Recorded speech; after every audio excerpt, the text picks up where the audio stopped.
नमस्कार दोस्तों। आज हम पढ़ेंगे गुणा करने की एकाधिक परिवहन विधि।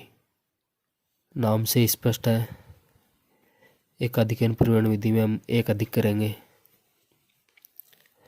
यह एक अधिक करने वाली विधि है। देखो एक अधिक कैसे करते हैं। जैसे हमें संख्या दे दी जाए 12 को गुणा करो 18 से। 12 को 18 से गुणा करना है तो जो संख्या समान है उसका एक अधिक करना है और बची हुई संख्या को आपस में गुणा करना है। इसमें समान क्या है? एक है दोनों में, तो एक का एक अधिक होता है 2 और बची हुई संख्या को आपस में गुणा। बची हुई संख्या 2 और 8 थी, इनको आपस में गुणा कर दिया। 8 दूनी 16, ये 216 उत्तर है। यदि ऐसे कर देता 32 को 38 से गुणा करो, तब क्या करते? समान क्या है?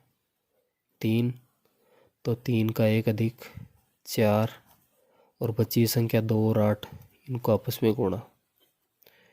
ये हो गए 4 3 12, ये 8 दूनी 16, 1216 उत्तर है। अब यदि कह दे 108 को गुणा करो 102 से, तो इसमें समान है 10। दोनों में 10 समान है, तो 10 का एक अधिक 11 और बची हुई संख्याओं को आपस में गुणा। ये हो गए 110, ये हो गए 16, 110 16 उत्तर है। एक और उदाहरण देखो ऐसा ही। इनमें कुछ नहीं करना, जो संख्या समान है उसका एक अधिक और बची हुई संख्या को आपस में गुणा।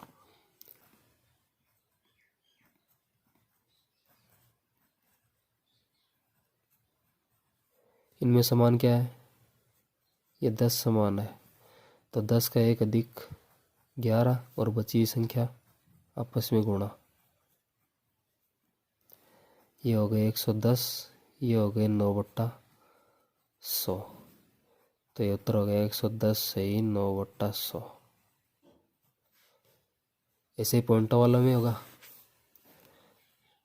देखो पॉइंटों वाला 10.2 को गुणा करवा दे 10.8 से, तो दोनों में 10 समान है, तो 10 को 11 से गुणा कर दो और 0.2 और 0.8 को आपस में गुणा कर दो। 110 दोनों को गुणा किया 0.16, उत्तर हो गया 110.16। अब देखो ध्यान रखने योग्य बातें। इस विधि को काम में लेने से पहले हमें कुछ बातों का ध्यान रखना है। देखो किन बातों का ध्यान रखना है। देखो हमें पहली बात तो ये ध्यान में रखनी है, अंतिम अंकों का योग 10 की घात के रूप में होना चाहिए। अर्थात 1, 10, 100, 1000 इत्यादि। और जो शेष बचे अंक हैं वो समान होने चाहिए। जैसे हमने उदाहरण किया था 12 गुणा 18, इसमें अंतिम अंकों का योग 8 और 2 10 है और शेष बचे अंक 1 और 1 समान है, तभी ये विधि लागू हुई थी। ऐसे इसी में 8 और 2 10 है और शेष बचे अंक समान है, इसमें भी 8 और 2 10 है, अंतिम अंकों का योग शेष बचे अंक समान है। इनमें इन दोनों में जोड़ेंगे तो 9 और 1 10, 10/10 1 है और शेष बचे अंक समान है। अंतिम अंकों का योग इसमें 1 है और शेष बचे अंक समान है, तभी ये विधि लागू हुई। इसमें देखो 0.8 और 0.2 जुड़ के 1 हो गए, तो अंतिम अंकों का योग 1 है और शेष बचे अंक समान है। तो पहली बात तो यही ध्यान में रखनी है कि अंतिम अंकों का योग जो है वो 10 की घात के रूप में होना चाहिए। या तो 1 होना चाहिए, या 10 होना चाहिए, या 100 होना चाहिए, या 1000 होना चाहिए इत्यादि। दूसरी बात, जो शेष जो अंक बच गए वो समान होने चाहिए। लास्ट में हमें ये ध्यान में रखना है कि जो अंतिम अंकों का गुणनफल करते हैं उसमें जो अंक हैं वो अंतिम अंकों के योग में जितने शून्य होते हैं उससे 2 गुने अंक होने चाहिए। इसका अर्थ है कि अंतिम अंकों का योग यदि 10 हो तो अंक कितने होंगे? कितने शून्य हैं? 1 है तो अंक होंगे 2। यदि 100 हो अंतिम अंकों का योग तो अंत में कितने शून्य हैं? 2। तो अंक कितने होंगे? 4। देखो इन उदाहरणों में देखते हैं। 2 और 8 का योग कितना है? 10।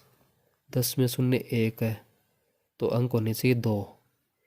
इनका जब हम गुणा करेंगे तो अंक होने चाहिए 2। 8 दूनी 16, 1 और 2 अंक हैं, कोई दिक्कत नहीं है। इसमें 8 और 2 10 हो रहे हैं तो अंक होने चाहिए दुगुने, शून्य के दुगुने। 10 में शून्य 1 है तो दुगुना कितना होगा? 2।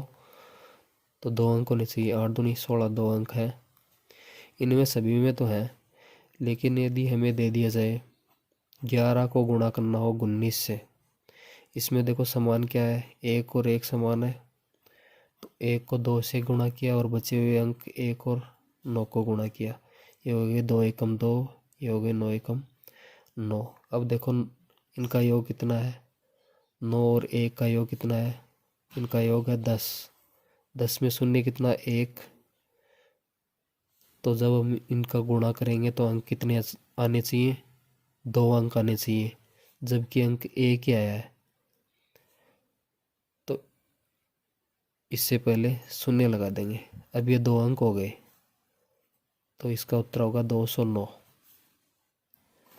देखो एक और उदाहरण से समझते हैं। 101 को गुणा करवा दे 109 से, तो इसमें देखो समान क्या है? 10 और 10। तो 10 को गुणा करना है 11 से और बचे हुए अंक को आपस में गुणा करना है। ये हो गए 110, ये हो गए 9। अब देखो अंतिम अंकों का योग 9 और 1 10 है। 10 में शून्य 1 है तो इसके दुगुने अंक होने चाहिए। गुणा किया तो अंक तो 1 ही आया तो 2 बना देंगे इससे पहले शून्य लगा के। अब इसका उत्तर होगा 110,09। आज के लिए इतना ही। Thank you.